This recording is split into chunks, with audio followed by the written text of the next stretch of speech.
I'm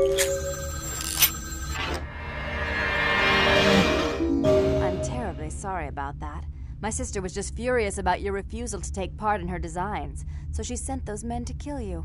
But I'm going to make sure it never happens again. Drop by. We'll take care of this tongue business. She's crazy! Help!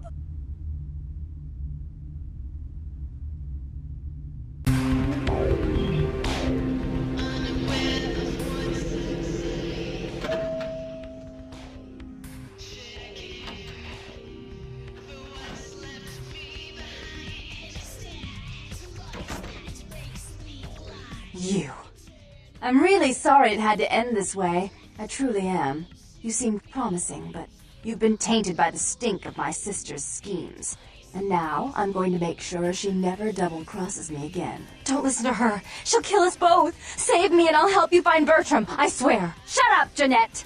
I warned you to stay away from Tongue. He's turned you against me.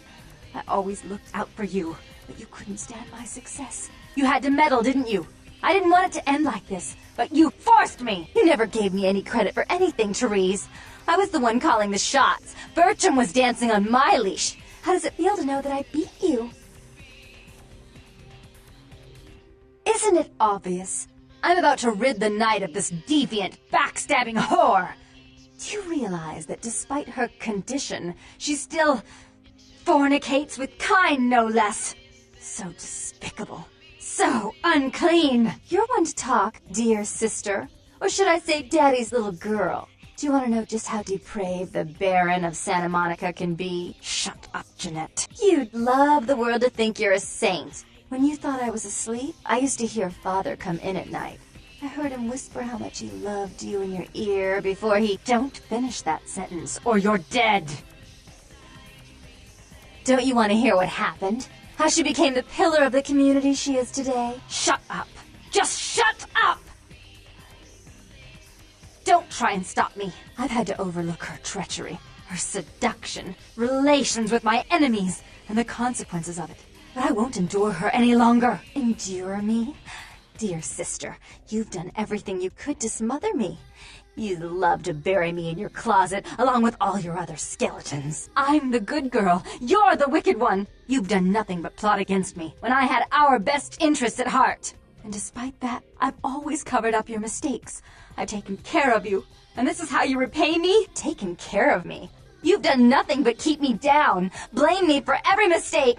Did you expect me to let you rule my life until the end of time? No, sister. You've had it coming since our last sunrise. Is that right, dear? If it wasn't for me, you would have never survived this long. Remember? They tried to separate us, but I refused. I chose this life, and brought you into it so that we could stay together. Obviously, you've forgotten. She's a control freak. People, things, emotions. If she can't control something, she gets rid of it. And you're a wild animal. You'll rub up against anything that'll take you in for the night. Then when you're stuffed and bored, you bite the hand that fed you. I don't think that's possible. How could I ever think to trust her again? Trust me? Who could trust you after what happened with Father Dearest? Father loved me. I was a good girl. I always did what I was told. You always hated that he loved me. You disobeyed him. You brought men home when he wasn't there. You were an awful daughter to him. Father came home drunk one day and mistook me for Therese. Because I'd fallen asleep in her bed. Don't listen to her. She's lying. Therese walked in while he was there, and she saw me lying with him, and so she went to the closet and pulled out his hunting shotgun, loaded it with deer shot, and blew his mind out all over the silly clown wallpaper. That's a lie. Father killed himself because of Jeanette. She made him miserable. As I recall, he died with a smile on his face.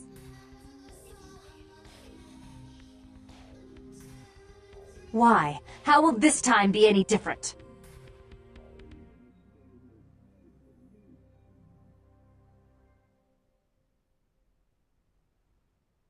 I'd be better off without her. Have you been paying attention? Oh, yes, Therese. Without me, you'd be free to remake this city in your own image. It'd be the first beachfront morgue. Therese doesn't like to share. Jeanette's irresponsible. She's undependable. A venture like mine requires class and distinction, which is something a pigtailed face-painting harlot does not lend very well. You do have a way with words, sister. You're right. I'm not in the same class, am I? I mean, murderers are so respectful these days.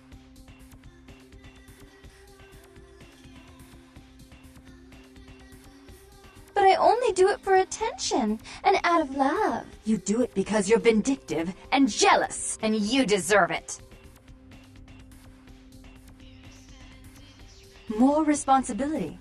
So that she can ruin every opportunity I give her? Of course. You're the only one who can secure zoning permits and shake hands. I'd never be able to keep up.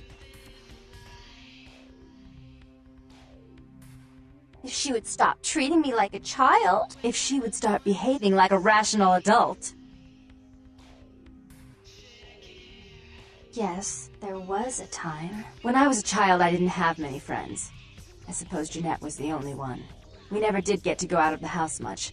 Father wouldn't allow us. He said we'd get hurt, so we stayed inside and we imagined our own worlds. And we spent so much time there together, ruling over those places. Those were happier times. Before we grew apart. I never did. No, I guess I don't. Jeanette, if I were to offer you equal control in Santa Monica, would you quit consorting with Tongue? I'll stop working against you with him. But since I've got him in my pocket already, there's no reason for me not to pay him a little visit once in a while, when he can be of use. That's not a bad plan. There's just one more thing. I want to be in charge of Santa Monica, but only publicly. I want you to continue to convince others that our relations are strained. That way, we know who our enemies are. I agree. Take it. I'd hate to look at it again and think of what almost transpired. I suppose now that Jeanette and I have settled our differences, I'll call off the feud with Tongue. Bertram's hiding in an empty oil tank at the old gas station. I'll tell him to expect a visitor, and I'll ask him to be extra nice.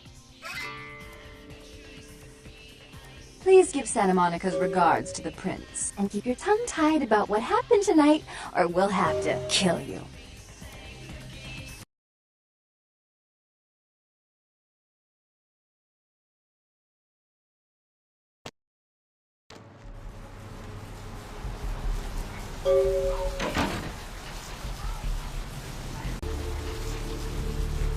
Corruption of the soul is endemic.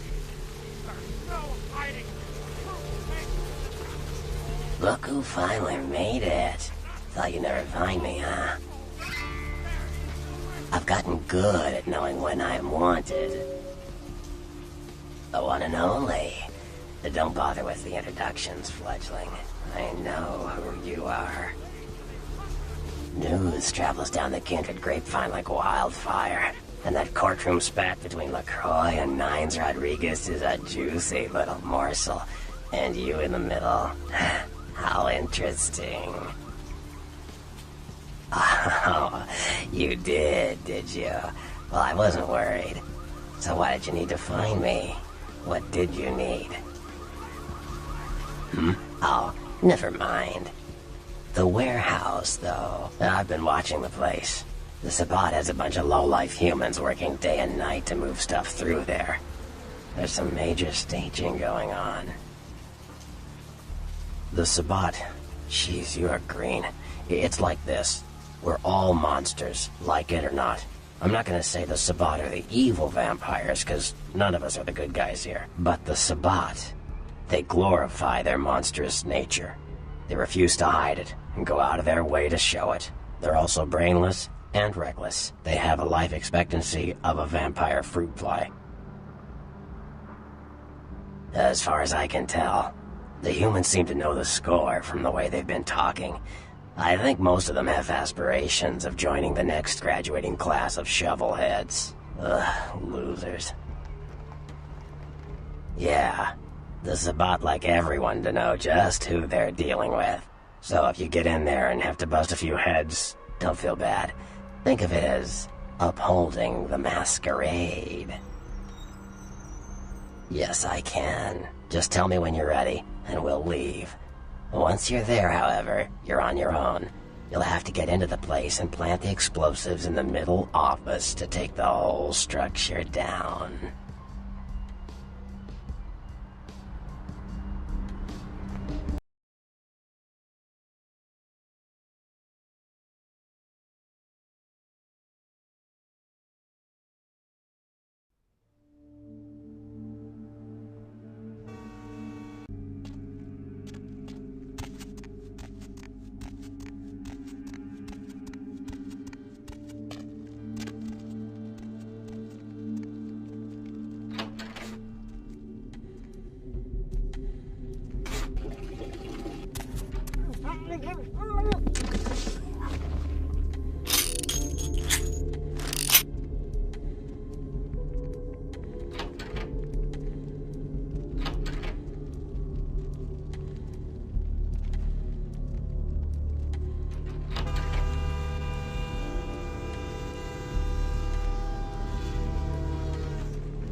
Yo, what the fuck is going on here tonight? Marcus is all in everyone's face and shit.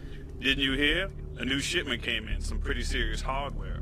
Yeah, I heard. But what the fuck? We get that kind of shit in here all the time. What's so different about tonight? I don't know. Marcus is tense as a motherfucker. Maybe he heard something. Like what? Like, I don't know, but keep your fucking eyes open. And someone better tell those clowns in the freight house to quit playing cards before Marcus comes out and starts peeling fucking caps. You know what I'm saying? Yeah, I hear you.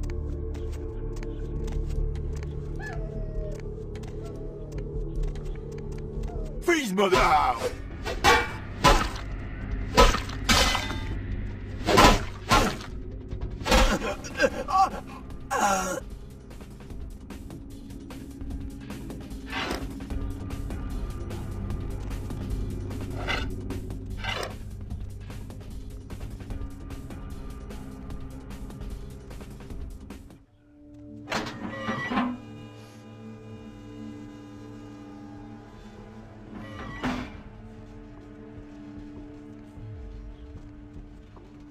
Who's there?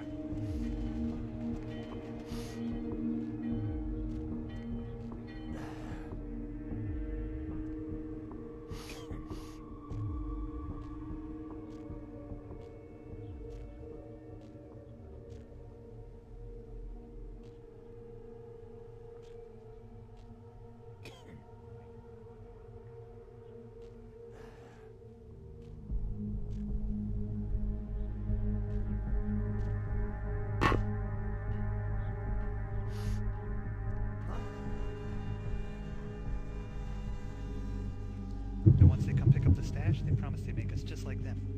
You know what that means? That means we never die, we get super strong, we can even fly and shit. We can even fly?